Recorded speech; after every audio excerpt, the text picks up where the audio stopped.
Terima kasih Anda masih bersama kami di Political Show dan kita akan langsung mengajak bergabung teman-teman dari Perwakilan Mahasiswa FISIP Universitas Mustopo ya yang sudah hadir di studio CNN Indonesia pada malam hari ini. Silahkan teman-teman dari Mustopo perwakilannya. Selamat malam semuanya. Perkenalkan nama saya Nur Zahra Amelia Putri selaku dari Universitas Prof. Dr. Mustopo Bragama selaku Komisi 1 BPM FISIP UPDMB. Jadi mungkin saya akan melihat bagaimana transisi pemerintahan dari yang lama ke yang baru ini, apakah terkesan terburu-buru atau memang ada maksud tertentu gitu. Karena sebagai mahasiswa atau sebagai masyarakat umum, kami melihat transisi ini terkesan terburu-buru, tidak seperti regulasi yang seharusnya yang dijalankan. Mungkin seperti itu. Oke, jadi ada motif di belakangnya nggak? Silakan satu lagi, yuk. Selamat malam semuanya. Perkenalkan saya Adet Nur Faiz dari Komisi 3 BPM Universitas Mustopo Bragama. Sebelumnya mohon maaf saya membacakan pertanyaan menggunakan ponsel. Melihat urgensi yang terkesan berubah-ubah, kami semakin tidak yakin bahwa upaya transisi ini semata-mata untuk kelancaran program mendatang yang akan memajukan bangsa. Konsistensi dari tujuan dan mekanisme program makan bergizi gratis tersebut memang merupakan hal yang perlu dipertanyakan seperti yang telah dibahas. Anggaran sudah ditentukan sekiranya 71 triliun, namun mengapa tujuan dan mekanismenya masih butuh banyak pertimbangan? Pelantikan sudah terjadi, lantas apa jaminan bahwa hal tersebut dapat dijalankan sesuai perencanaan? Harusnya program itu sudah matang kalau pemerintah mampu mengambil langkah besar terkait pelantikan yang sudah terjadi. Sekian. Oke, baik. Silakan. Ada motif nggak di belakangnya? Ya nggak ada, tadi sudah jelaskan panjang lebar ya. Masuknya Mas Tommy, Mas Daryono itu lebih pada meningkatkan ya percepatan daripada proses pembangunan termasuk anggaran ke depan terhadap program-program prioritas daripada kepemimpinan Pak Prabowo, Mas Gibran.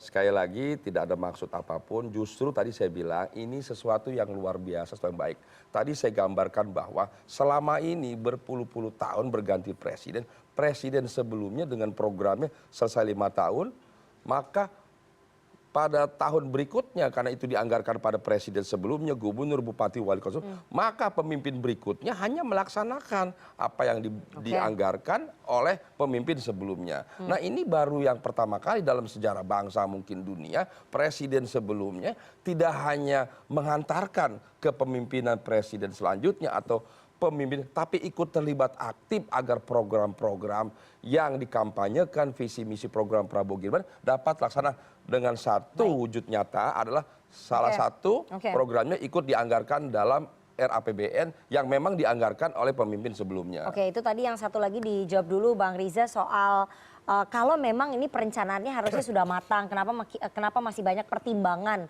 terutama soal mekanisme penyalurannya. Itu kan tadi kita perdebatkan juga ya, mekanisme penyalurannya apakah akan langsung disediakan makanan gratisnya, makan bergizi gratisnya atau melewati orang tua atau pihak sekolah. Kenapa kok enggak dari awal dipertimbangkan tuh pada saat jualan program itu? Dalam melihat adik mahasiswa yang saya banggakan sekali lagi dalam melihat satu kasus, satu masalah, satu program, kita lihat hal yang substansi, yang prinsip, tujuan utamanya apa Pak Prabowo membuat program makan gizi bergizi. Sekali lagi ini untuk kepentingan bangsa ke depan, membangun sumber daya manusia. Jadi membangun manusia itu, membangun negara itu sekali lagi bukan hanya membangun infrastruktur, jalan tol, kereta, pelabuhan, lapangan terbang, gedung-gedung, tapi yang tidak kalah penting adalah membangun sumber daya manusianya. Kita harus mulai. Ya, Pak Prabowo ingin memulai bahwa pemimpin ke depan harus mengutamakan pembangunan sumber daya manusia. Salah satunya adalah manusianya harus menjadi yang pintar, cerdas, sehat dengan cara diberi asupan ini tadi makanan bergizi. Kenapa nggak perencanaannya nggak matang? Mengenai perencanaan bukan, kampanye. Justru ini bukan tidak matang, justru satu yang baik. Sampai hari ini semua ya, semua para ahli, para pakar, para tokoh, adik-adik mahasiswa masyarakat, silakan berikan masukan. Ada yang memberikan masukan mengenai gizinya apa saja, menunya apa saja, berapa banyaknya bobotnya, berapa harganya, berapa cakupannya, siapa saja, silakan. Sampai hari ini terbuka luas. Oke. Apa yang disampaikan Pak Prabowo itu kan gambaran umum. Baik. Namun demikian diserahkan kepada masyarakat, nanti akan diputuskan oleh kementerian terkait, berapa harganya, gizinya, luasnya, siapa yang dapat.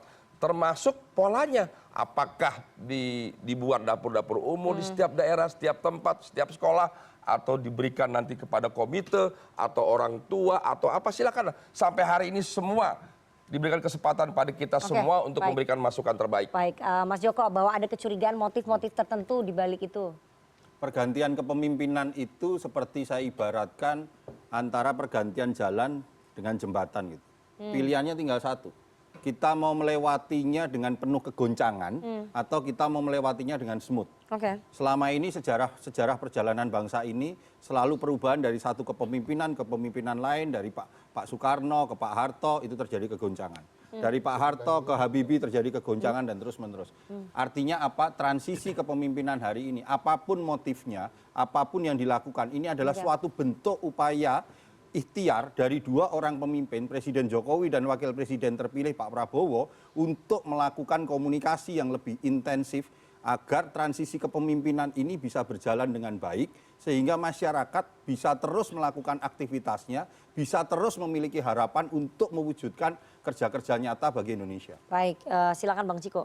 Menurut saya transisi kepemimpinan itu akan berjalan dengan baik kalau pemimpin yang sekarang, yang current ya, presiden yang current itu nggak berpikir untuk berkuasa lagi setelah dia selesai menjadi presiden. Anda melihat masih ada- kalau dia merasa Oke. pekerjaan saya adalah kontrak saya dengan negara itu 2 periode paling panjang, setelah itu saya pensiun. Kalau itu yang dipikirkan, nggak akan ada gejolak-gejolak itu.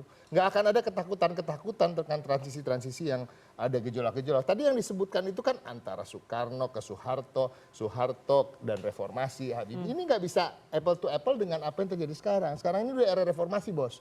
Ini udah demokrasi. Dan demokrasinya kita harapkan jangan demokrasi prosedural. Demokrasi yang substantif itu nggak ada masalah dengan ada goncangan, ada gesekan. Itu nggak ada masalah. Semua bisa diselesaikan karena masyarakatnya harusnya sudah dewasa dan pemimpinnya juga harus dewasa. Yang saya katakan tadi bahwa kontrak sebagai presiden itu hanya berlaku selama 5 tahun dan paling banyak diperpanjang 5 tahun kemudian. Oke, tapi wajar ya berarti pertanyaan mahasiswa ini bahwa publik kemudian mencurigai ada motif tertentu di balik Pertanyaannya kan masuknya. gini, pertanyaannya bukan ke Pak Prabowo, jangan-jangan ada titipan-titipan yang ingin dititipkan untuk Pak Prabowo ke depannya, kan itu. Kalau saya dari tadi membaca dan melihat nih apa yang terjadi, apa pembicaraan-pembicaraan kita, termasuk yang disampaikan Bang Riza tadi, soal pembangunan sumber daya manusia, yang tadi bicara soal infrastruktur dan lain-lain, ini kok kayaknya bukan keberlanjutan. Akan ada banyak perubahan-perubahan dan perubahan-perubahan yang memang perlu. Gitu. Dan kita harapkan ini segera terjadi. Semoga Pak Prabowo lancar sampai pelantikan. Kita lihat nanti bagaimana nanti apa-apa yang mesti diperjuangkan untuk rakyat yang kemarin-kemarin belum mampu dituntaskan. Semoga bisa dituntaskan. Oke, silakan Mas Faisal, kalau melihat krisis ekonomi global, kemudian tadi beban utang kita, apakah akan sulit bagi Pak Prabowo dan Mas Gibran ke depan untuk merealisasikan program-program prioritasnya? Artinya ya akan sangat ketat sekali begitu.